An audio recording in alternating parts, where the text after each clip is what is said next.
commence à trembler. Nous savons que les démons tremblent lorsque l'Église s'approprie ta parole. Nous savons que l'enfer tremble, les démons tremblent lorsque réellement nous avons conscience de la puissance que nous avons en toi. Les démons tremblent, Seigneur, lorsque nous réalisons ces promesses vivantes qui sont en toi. Nous voulons réaliser ces promesses, les approprier, les garder en nous. Seigneur, que tous nos sentiments, nos sens, ce que nous vivons maintenant à l'intérieur, toute tristesse soit bannie à cause de ces versets. Parce que nous voulons nous attacher à tes promesses. Non pas à ce que nous ressentons, non pas à ce que nous vivons parfois, mais à ce que ta parole dit. Ta parole, Seigneur, est vivante. Ta parole donne la vie. Ta parole est celle qui nous fait rendre victorieux. Nous sommes victorieux à travers de ta parole. Je bénis ton nom. Je glorifie ton nom. Amen. Nous allons lire 10 versets dans lesquels les démons aujourd'hui sont habillés comme des armes, des hommes en armes, puissants, essayant de contredire. Ils sont en train de ne pas vouloir que tu sois et que tu comprennes ces versets bibliques. L'homme de Dieu a la puissance, la femme de Dieu a la puissance de vivre en victorieux. Il y a parfois, vous savez, tellement de choses, tellement une vie, nous avons tellement une vie de combat que si par malheur, nous oublions sa parole, nous sommes envahis par ce qu'il y a dehors. Par nos problèmes, nos difficultés, nos pensées, nos faux raisonnements, nos problèmes financiers, nos problèmes physiques, nos problèmes familiaux. Nous sommes envahis par ces choses-là. Et lorsque nous sommes envahis, ça nous éloigne de la parole de Dieu. Et les démons font entre nous et la parole, il met un mur pour que nous ne puissions pas plonger nos regards dans la parole. Parce que si un chrétien, une chrétienne, peu importe l'état dans lequel elle est, alléluia, elle regarde la parole de Dieu, le diable sait que c'est une victoire gagnée d'avance pour le chrétien. Le diable sait que réellement celui qui se confie dans les promesses de la parole de Dieu est un victorieux. J'aimerais qu'on commence par un verset et je vais faire quelques exercices ce matin. Vous me le permettez? J'aimerais que quelques frères... No hay otro micro. Atrás hay otro micro, mistos. On va faire comme à l'école, à la classe qu'on a là-bas. J'aimerais que quelques frères, alléluia, un frère se prépare Jean 8, 32. Abel, ¿quién puede hacerlo? Jean 8, 32. Un frère qui se prépare Jean 8, 32. Tenez, coge le micro. Willow, por ahí. Un frère se prépare Jean 8, 32. On va commencer d'abord par un verset que je vais lire. Lamentation 3, versets 22 et 23. Ceux qui ont la Bible, prenez ce verset. Ceux qui n'ont pas la Bible, prenez vos téléphones. Tant pis, je vous autorise, exceptionnellement ce matin. Lamentation 3, 22 et 23.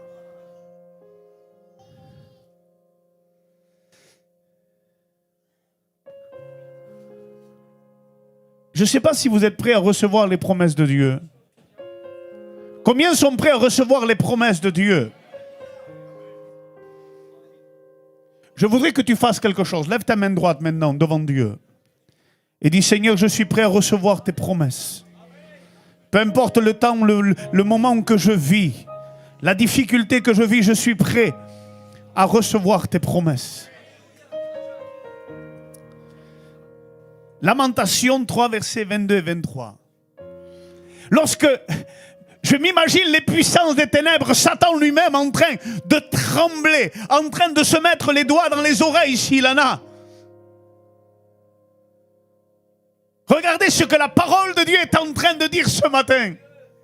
Imaginez-vous, nous avons passé une journée de défaite, une journée mal, une journée où on a désobéi à Dieu, où on vit dans un état grave devant Dieu, où on vit dans un état où il n'y a pas d'espérance, où il n'y a plus d'espoir, où il y a une défaite en nous, où tout va mal.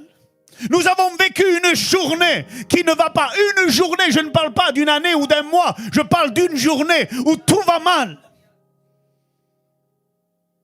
On sait qu'on va dormir, on est inquiet. L'inquiétude est en nous. La tristesse est en nous. La dépression est en nous parce qu'on sait que demain, il va y avoir encore un jour difficile pour nous. Parce qu'aujourd'hui, on a failli à notre devoir. On sait qu'on ne peut pas s'en sortir. L'ennemi commence à nous dire demain, ça va être encore plus pire. Après-demain, ça va être encore plus pire. Il n'y a pas d'espoir pour toi. Regardez ce que les démons ne veulent pas que tu saches aujourd'hui. Et je voudrais que ce texte, tu le graves en toi, tu le graves dans ton cœur et dans tes pensées. La bonté de l'Éternel ne sont pas épuisées. Les bontés de l'Éternel ne sont pas épuisées. Tu vas dire, mais comment est-ce possible? J'ai failli à Dieu, j'ai fait telle chose, je suis tombé, ça ne va pas aujourd'hui, mon foyer ne va pas, mes enfants ne vont pas. Laisse-moi te dire une chose, tout ce que tu pourras commettre, tout ce que tu pourras faire, ne pourra pas empêcher la bonté de Dieu d'être inaltérable, inépuisable. Alléluia. La bonté de Dieu ne s'épuise jamais, mais elle va plus loin que cela. La bonté de Dieu est dans un récipient qui ne se termine pas, qui ne s'arrête pas. Il est dans un récipient. Et il y a, vous savez, dans le temps de l'homme, il y a ce qu'on appelle des jours de 24 heures. Et chaque matin, alléluia, pour l'homme, Dieu se déplace, alléluia. Il a ses bontés mises dans un récipient. Écoutez ce qu'il va faire. Elle se renouvelle chaque matin. Ça veut dire que si tu as passé une journée difficile, si tu es loin de Dieu, si tu crois que tu as tout perdu, si tu crois que tout va mal, du matin où tu te lèves, la main de Dieu, la puissance de Dieu est en train de déverser sur toi sa grâce. Sa puissance. Oui, mais Seigneur, j'étais mal, j'ai parlé mal, je vis mal. Laisse-moi te dire une chose. Aujourd'hui peut être un jour où Dieu peut déverser sur toi sa grâce, où Dieu peut déverser sa puissance. Alléluia. Les bontés de l'Éternel se renouvellent chaque matin. Les bontés de l'Éternel, je veux dire à l'ennemi, au diable et à ceux qui m'entendent, les bontés de Dieu pour moi se renouvellent chaque matin. Je ne suis pas un défaitiste. Le diable vit dans la défaite, moi je vis dans la victoire. Satan pourra me dire, mais tu as perdu. Oui, j'ai perdu hier. J'ai failli à mon devoir. Mais aujourd'hui, à cause de sa grâce, à cause de sa puissance, je suis encore un victorieux. Je me lève en victorieux. Je reçois la victoire. Je ne permets pas à mes pensées de dominer sur moi, à mes sentiments de dominer sur moi, parce que je veux que la parole règne en victorieux sur ma vie. Qui le croit ce matin? Je ne sais pas si vous êtes là. Je veux m'approprier ces bénédictions. Croyez-moi que le diable n'est pas content. Vous savez que ce texte-là, la bonté de l'Éternel ne sont pas épuisées. Sûrement qu'il y a, c'est moi qui le dis, ils ne peuvent pas. Mais il y a des démons saboteurs, ceux qui veulent saboter la bonté de Dieu. Non, ne la déverse pas. Ils essayent peut-être de se mettre devant eux, devant ceux qui sont enfants de Dieu. Ils essayent d'arrêter la bonté de Dieu. Impossible. Elle est pour toi. Si tu es rentré avec une défaite, imaginez-vous que des personnes viennent avec des problèmes qui durent 1 mois, 10 ans. Et la tristesse s'est installée en eux. Il n'y a plus rien, mais la tristesse est là. Elle a commencé à prendre racine. Le problème est en train de prendre leurs pensées, leurs idées. Si je marchais en victorieux, si je marchais avec puissance, aujourd'hui j'essaye de faire attention. Doucement. C'est pas découragement. Un jour il y avait ça. On va essayer de faire les 10. No tarde. C'est pas grave. Un jour, Lorsque le troisième jour est arrivé, il y avait deux personnes qui ont commencé à courir vers le tombeau. Le premier s'appelait Jean et le deuxième s'appelait Pierre. Le premier, Jean va commencer à dire, lorsque les femmes viennent, Jésus est ressuscité. Le premier, sans se poser de questions, parce qu'il sait que Dieu est tout-puissant, parce qu'il y a une victoire dans la résurrection.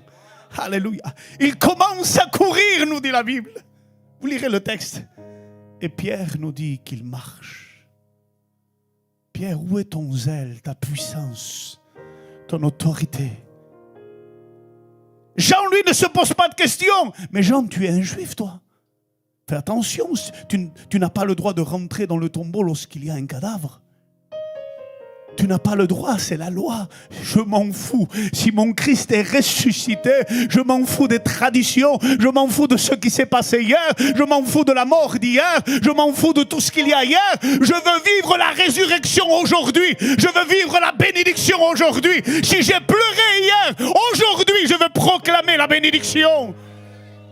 Mais on a un Pierre qui est là, défaitiste. La Bible qui ne court pas.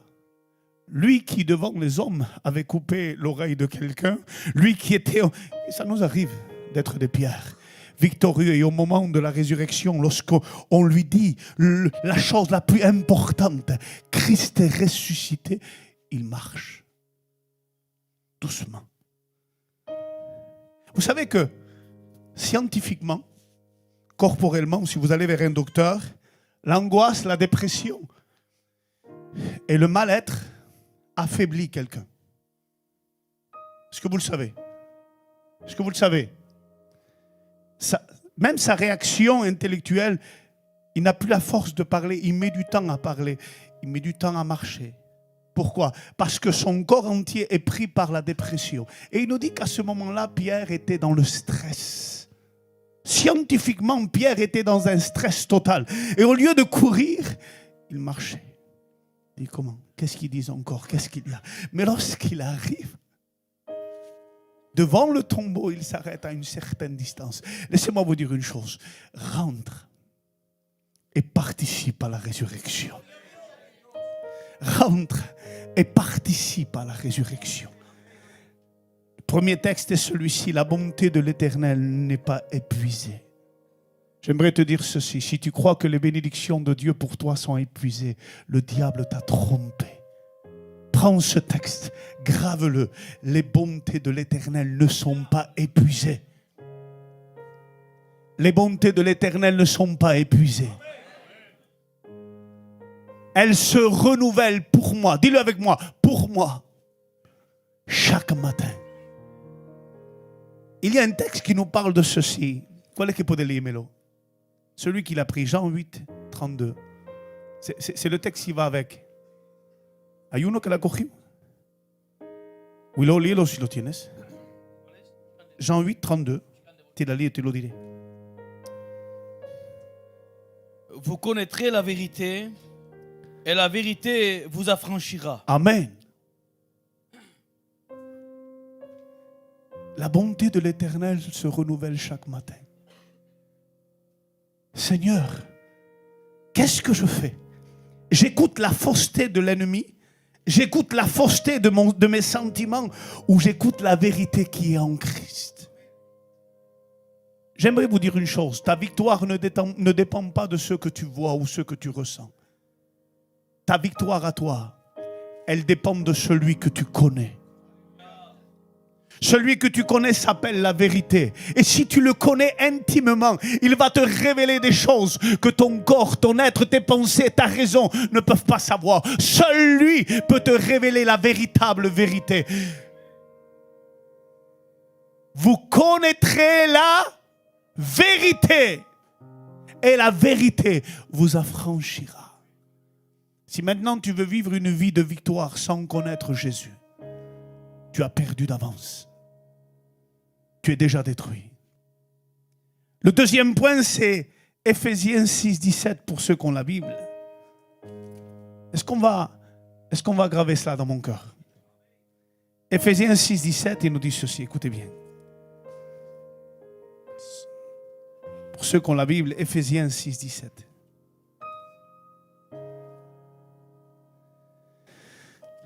Écoutez bien, on peut continuer? Je vous ai dit que c'est des promesses ce matin. On peut continuer comme ça. Papa, ¿qué piensas tú? Continuamos así con las promesas de Dios. Amén. Prenez aussi le casque du salut et l'épée de l'esprit qui est la parole de Dieu. Le casque du salut et l'épée de l'esprit. Comment ça se fait que dans ce verset Éphésiens 6 et verset 10 va réunir Paul, alléluia, dans sa révélation? Il ne va pas parler d'une possession. Paul, dans sa révélation, ne va pas parler d'une légion, de 10 légions. Paul, dans sa révélation, prend Satan, ses démons, ses agents, toutes les puissances des ténèbres qui puissent exister sur la terre et dans les lieux célestes. Toutes les puissances des ténèbres, toutes les catégories, du plus puissant au plus petit, tout ce qui existe.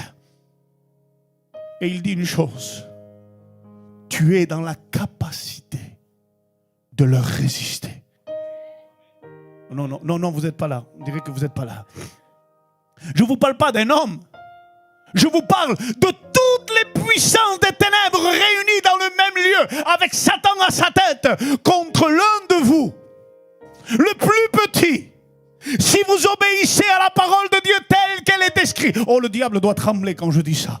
Le diable ne doit pas être content. Toutes les puissances réunies ensemble face à vous. Il dit, prenez le casque du salut. Pourquoi? Et l'épée de l'esprit. Le casque, c'est pour protéger ta tête. Ne le laisse pas te parler. Ne le laisse pas t'éloigner de la vérité de la parole. Et prends l'épée. Chaque fois que tu vas frapper avec la parole de Dieu, si la parole de Dieu est ta défense, l'ennemi tremble, s'enfuit. Chaque coup d'épée que tu vas frapper avec la parole, il est écrit, alléluia, et les démons s'en vont. Il est écrit et les démons s'en vont. Je marche, et quand je marche, je dis à l'ennemi, voilà ce que je vis, la parole de Dieu. Voilà ce que je pense, la parole de Dieu. Ce sont des coups d'épée qui font trembler les démons. Ils n'ont pas de puissance. Lorsqu'un enfant de Dieu vit la parole de Dieu. Prenez le casque du salut. Je vis. Il n'y a rien qui va me sortir. Je mets le casque du victorieux, du salut. J'ai acquis le salut en Jésus-Christ. C'est lui qui a payé pour moi. L'ennemi, tu crois que tu es sauvé? Tu crois que tu vas pouvoir? Tu crois qu'aujourd'hui, tu as vu ce que tu as fait? Et là, d'un secours, ça s'infiltre. Vous savez, quand quelqu'un est fatigué et qu'il arrête dans le combat, vous savez ce qu'il fait? Je ne sais pas si vous voyez ça, c'est instinctif. Quelqu'un qui fait de la moto, je dis n'importe quoi, hein, mais c'est pour vous donner un exemple. Quelqu'un qui fait de la moto, il va mettre son casque de protection. S'il tombe, s'il fait quoi que ce soit, s'il tombe, c'est une protection. Il protège la tête. Parce que la tête est essentielle, c'est elle qui voit, c'est elle qui respire, c'est elle qui parle, c'est elle qui entend. Laisse-moi te dire une chose. Il y a une chose que tu dois protéger en toi. Garder la personne qui est la tête, Jésus-Christ, en toi. Garde-le intact. Laisse-le que lui te parle, que lui t'entende. Tu mets le casque du salut. Christ est mon salut. C'est lui qui maintient. Je ne suis pas ma protection. C'est lui qui est ma protection. Son salut est ma protection. Sa parole est ma protection. Je ne me confie pas dans ce que l'ennemi m'a dit. Tu es un défaitiste, tu n'as pas arrivé, tu ne prospères pas, voilà ton problème, voilà ta difficulté, tu n'y arriveras pas. Jésus-Christ va dire ceci, Paul va dire, contre toutes les puissances des ténèbres, et je vois, alléluia, tous les démons trembler devant cette parole, alléluia. Est-ce que tu crois que les démons tremblent quand on dit cela? Non, et que non, je ne vous sens pas moi. Est-ce que vous croyez que les démons tremblent devant cette parole?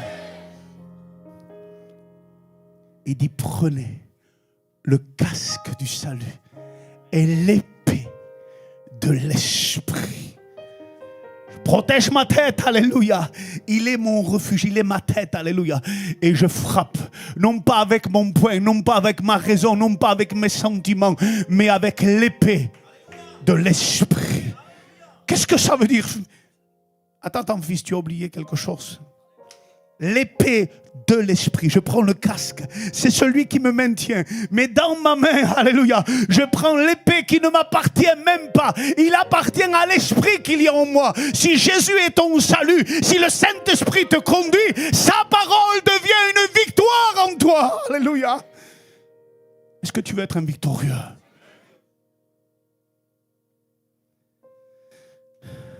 On continue.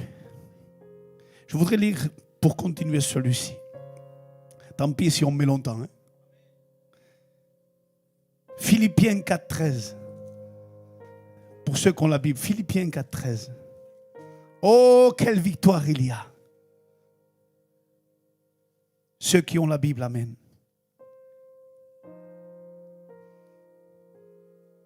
Qui pourrait le lire? Je voudrais qu'un frère le lise. Tant pis si ce n'est pas comme d'habitude ce matin. Soit vous êtes fatigué, soit vous êtes d'accord avec moi. Je voudrais que vous soyez... Vous êtes d'accord avec moi? Amen. Philippiens 4,13. Qui peut le lire?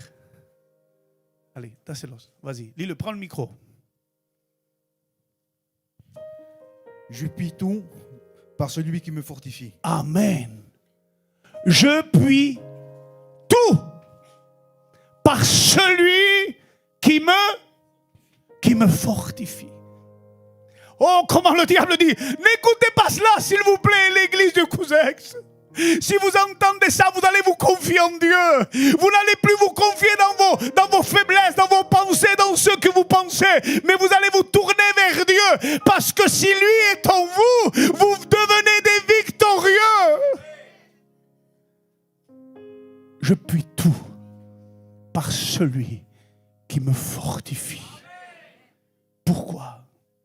Parce que je regarde ma tête et j'ai le casque du salut qui protège mes pensées en Jésus-Christ, dans son salut. Je regarde ma main, j'ai avec moi mon bras qui est animé de l'esprit et dans ma main, je possède la parole de Dieu avec lesquelles chaque fois où l'ennemi se lève pour me décourager, je frappe avec ce qui est la parole de Dieu.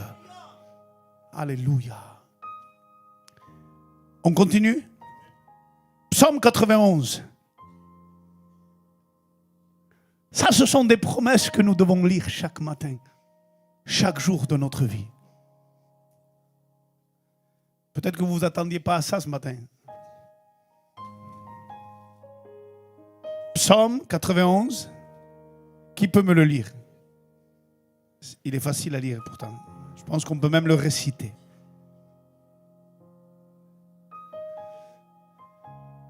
Hein? Qui peut le lire ce matin? Abel, allez. Celui qui demeure sous l'abri du Très-Haut repose à l'ombre du Tout-Puissant. Continue encore le 2. Je dis à l'Éternel, mon refuge et ma forteresse, mon Dieu en qui je me confie. Alléluia. Nous sommes intouchables. Je vais le redire parce qu'il y en a qui ne sont pas là. Nous sommes intouchables. Je vais le redire. Nous sommes intouchables.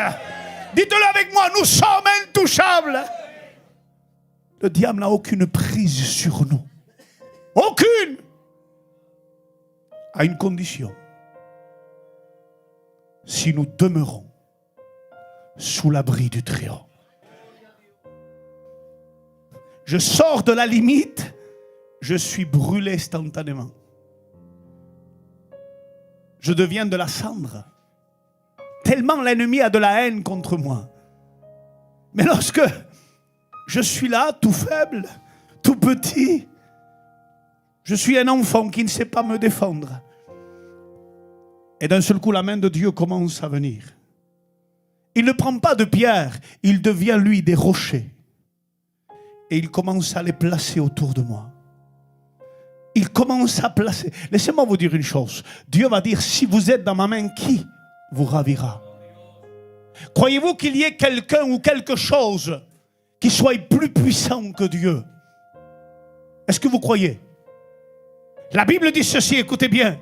Il dit, celui qui demeure sous l'abri du Très-Haut, qui sait, alléluia, demeurer. C'est quoi demeurer, Seigneur?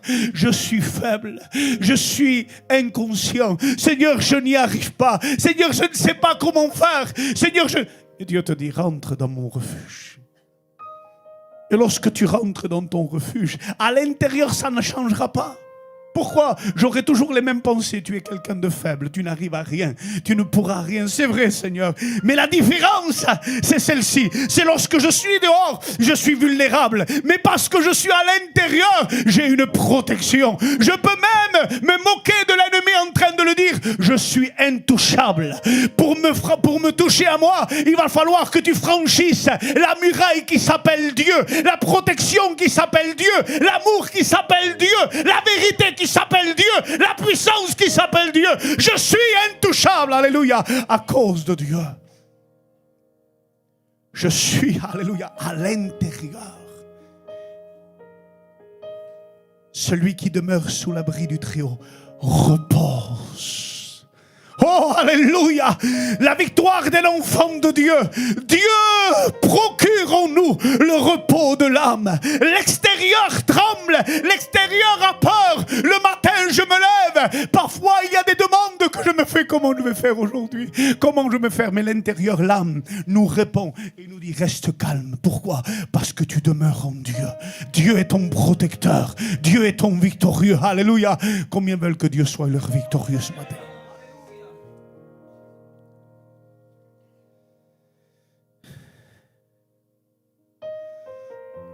1 Jean 1,5 pour ceux qui ont la Bible. ¿Es el de ligero? Jean 1,5, pardon. Pas 1 Jean, Jean 1,5. Qui peut le lire? La lumière luit dans les ténèbres, et les ténèbres ne l'ont point reçue. Amen. Le texte grec dit ceci. Et les ténèbres n'ont pas pu l'étouffer. Et les ténèbres n'ont pas pu l'anéantir. La lumière luit dans les ténèbres. Et les ténèbres n'ont pas pu l'anéantir. J'aimerais vous dire quelque chose. Lorsque Dieu rentre quelque part, lorsque la lumière de Dieu rentre quelque part, elle ne fait pas fuir les ténèbres, mais elle dissout les ténèbres. Elle brise les ténèbres. Ça veut dire que lorsqu'on se laisse remplir par la lumière de Christ et que nous marchons en victorieux, nous disons à l'ennemi, maintenant ennemi, je sais que tout ce qui est en toi est ténèbres. Je ne permettrai pas, pour que l'ennemi n'ait pas d'emprise sur toi, pour que l'ennemi n'ait pas d'emprise sur tes pensées, sur tes sentiments, fais que la lumière de Christ brille en toi. Parce que celui qui ne fait pas briller la lumière de Christ et que sa lumière à lui brille, il dit ceci, prends garde. Prends garde. Allez. Que la lumière qui est en toi ne soit ténèbres. La lumière de l'homme, c'est ténèbres. La lumière du monde, c'est ténèbres. La lumière de Christ est la véritable lumière.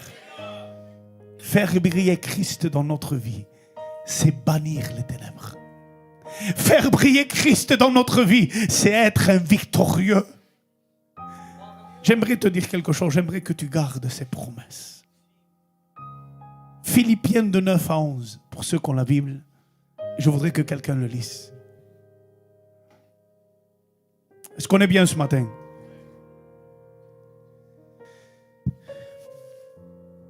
Philippiens 2, 9 à 11. Qui peut le lire? Excusez-moi si c'est comme ça ce matin, mais c'est bon de voir les promesses de Dieu. C'est pourquoi aussi Dieu, l'a souverainement élevé et lui a donné le nom qui est au-dessus de tout nom, afin qu'un nom de Jésus, tout genou fléchisse dans les cieux, sur la terre et sous la terre. Tu vas le relire. J'aimerais que tout le monde entende. Plus fort, là. C'est pourquoi aussi Dieu l'a souverainement élevé. Oui. Il lui a donné le nom qui est au-dessus de tout nom, afin qu'au nom de Jésus, tout genou fléchisse dans les cieux, sur la terre et sous la terre. Ouh là là. Vous avez réalisé ce qui est marqué? Non. Ça veut dire qu'il y a des chrétiens qui croient que le nom de Jésus serve, je ne sais pas. On va prier pour les malades ici. On va prier simplement, ça ne sert qu'à ça. On va chasser les démons. Le nom de Jésus sert à autre chose. Beaucoup plus de choses. Écoutez bien ce verset, ce qu'il dit. Lorsque je prononce le nom de Jésus en moi, lorsque je vis Jésus, lorsque je vis le nom de Jésus, écoutez bien ce qu'il dit. Il me fait participant de sa gloire. Il me fait participant de sa victoire. Et il dit ceci. C'est pourquoi Dieu l'a souverainement élevé. Je vais vous expliquer. Il y a Satan et il y a, excusez-moi, je me sers de ça. Et il y a l'homme et il y a Dieu. 3 niveaux. Vous les voyez tous, les niveaux? L'homme pêche. L'homme va pécher. Et va lui donner l'autorité à Satan et à ses démons de dominer sur l'homme. Et il passe en 3e position.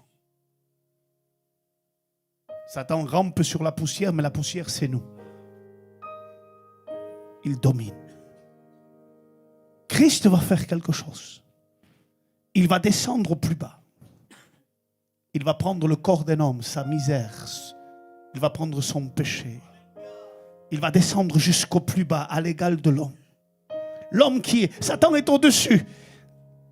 Il n'a pas utilisé sa divinité. Il est un simple homme. Mais lorsqu'il est victorieux, alléluia, il prend cette victoire et il nous amène à moi, à toi et à tous ceux au-dessus des anges. Au-dessus des anges. Il nous a transportés par une victoire au-dessus des anges. Et lorsque tu parles à l'ennemi aujourd'hui, lorsque tu parles au problème, tu ne peux plus le regarder en face. Tu lui dis, ennemi, tais-toi. Ennemi, arrête-toi. Problème, tais-toi. Parce que je suis au-dessus de tout. Je suis au-dessus de tout. Je ne suis pas en face de toi. Je suis assis sur les hauteurs. Je suis assis sur un trône. Celui qui m'a rendu victorieux, c'est l'agneau qui est immolé. Alléluia. Il m'a rendu victorieux. Je ne suis plus un défaitiste. Je suis un victorieux. Dis-lui à l'ennemi ce matin, alléluia. Dis-lui à tes problèmes que tu es un victorieux. Ne pense plus à hier. Pense à aujourd'hui. Ce matin, la fontaine de la bénédiction s'est ouverte. Écoutez bien. C'est pourquoi Dieu l'a souverainement élevé et lui a donné le nom qui est au-dessus de tout nom. Il lui a donné le nom. Il lui a donné un nom. Il lui a donné un nom qui est au-dessus de tout nom. Marie, tu lui donneras le nom d'Emmanuel. Dieu avec nous. Satan disait, je vais te détruire. Vous savez, quand à l'école, des fois, où les enfants, quand ils sont petits et ils ont des frères qui sont plus grands. Et lorsqu'ils se sentent menacés, ah oui, tu veux me taper, j'appelle mon frère. Vous l'avez vu ça? Excusez-moi, mais vous l'avez déjà vu ça? J'appelle mon frère. Et vous savez, l'homme était en train de se moquer de l'humanité, de se moquer de toi, de se moquer de moi. Et il était en train, je vais te détruire, je t'écrase. Tu ne pourras pas, c'est moi qui te domine. Et une voix s'est fait entendre. Le grand frère, notre grand frère, alléluia, a dit, je viens à son secours. Tu l'appelleras Emmanuel, Dieu avec nous. Satan, qu'est-ce que tu dis maintenant? je suis plus seul, Dieu est avec moi.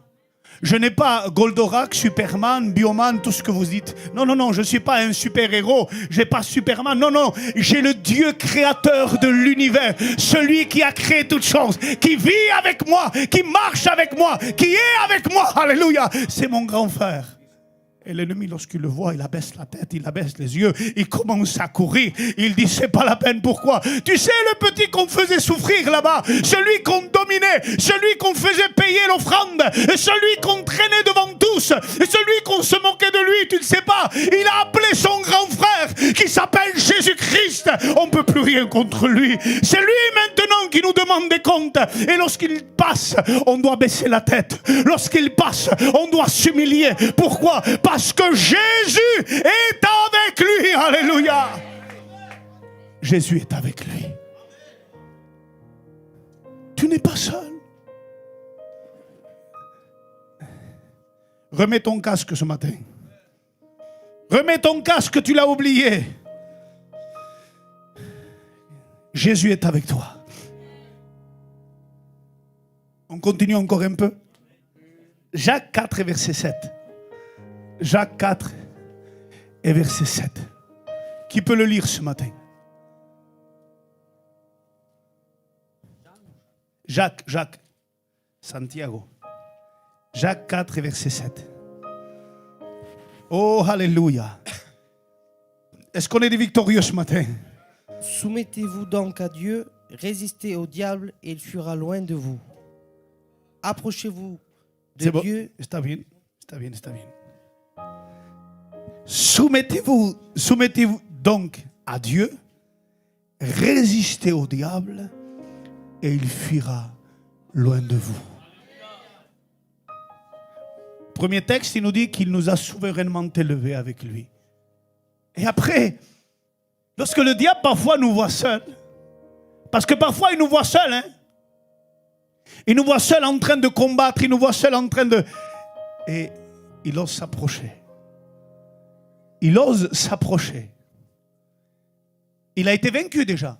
Mais il ose s'approcher quand même, parce qu'il y a toujours, vous savez, ceux qui sont persistants, qui regardent partout pour voir si le grand frère est là, pour voir s'ils peuvent en tirer quelque chose. Et vous savez, lorsque nous savons répondre, il se souvient des coups qu'il a reçus par le grand frère. Excusez-moi, je parle un peu vulgaire ce matin, mais c'est pour vous donner une image. Lorsque le diable vient, qu'il s'approche de toi, il dit, hey, t'es tout seul là. Hein? Alors si on commence à se remplir de peur, oui c'est vrai, mon frère n'est plus là, n'est pas là pour me défendre. Oui c'est vrai, qu'est-ce que tu veux que je fasse, je n'en peux plus. Mais par contre, si on commence à dire, oui alors? Et alors si je suis seul? Tu veux que je le rappelle de nouveau? Tu veux que je le rappelle de nouveau? Parce qu'il n'est pas loin de moi. Ben, il est où? Il n'est pas loin. Je l'appelle et il vient. C'est comme tu veux. Ça, c'est résister au diable. Ça, c'est résister à l'ennemi.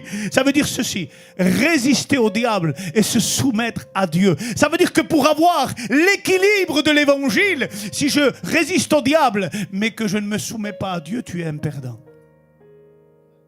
Il y a une condition dans la parole de Dieu. La condition est celle-ci. Pour pouvoir résister au diable, il faut avoir une vie soumise à Dieu.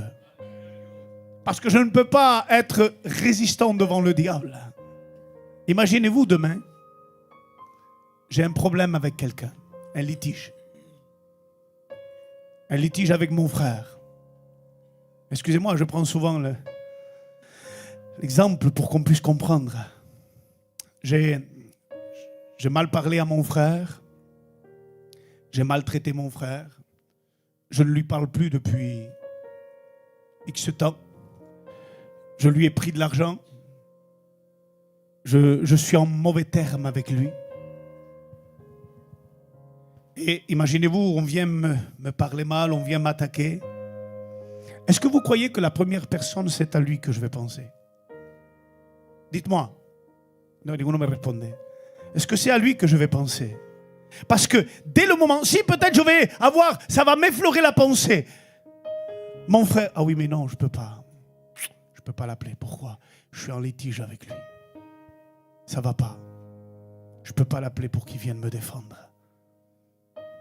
Par contre, si je suis en bon terme avec lui, avec mon père, avec mon frère, et que j'ai un problème, la première pensée sans condition, sans aucune pensée, la première des choses, papa viens, mon frère viens, venez là, j'ai besoin de vous. Il n'y a pas de litige, pourquoi? Parce que je suis en bon terme.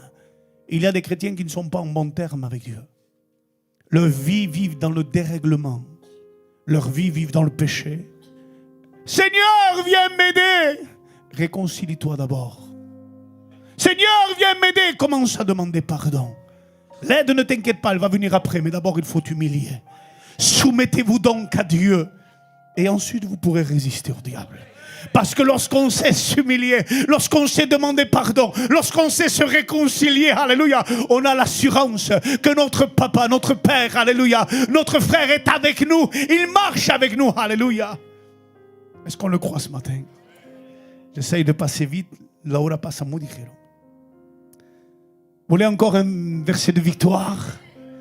Ésaïe 54, 17, pour ceux qui ont la Bible. Ésaïe 54, 17. Abel, qui peut lire con le micro? Quelqu'un qui a une voix forte, allez. Avec puissance. Ésaïe 54, 17. Toute arme forgée contre toi sera sans effet, et toute langue qui s'élèvera en justice contre toi, tu la condamneras. Amen. Alléluia. Relis-le fort. Toute armée forgée contre toi sera sans effet, et toute langue qui s'élèvera en justice contre toi, tu la condamneras. Oui, vas-y, continue. Tel est l'héritage des serviteurs de l'Éternel, tel est le salut qui leur viendra de moi, dit l'Éternel. Alléluia. Nous avons une condamnation, nous, l'Église de Dieu. Nous sommes condamnés. Quel dommage. Nous sommes condamnés à être des victorieux. Nous sommes condamnés à être des puissants. Nous sommes condamnés à avoir la victoire. Tous ceux qui se soumettent à Dieu, qui vivent avec Dieu, l'ennemi parfois est constamment en train de dire, mais je vais faire cette arme-là. Il nous voit passer, il essaye de former une arme, celle-ci, c'est fini, je vais la tuer, je vais le faire du mal. Chaque matin, il se lève avec souffrance pour essayer de nous détruire. Vous là, préparez cette arme pour un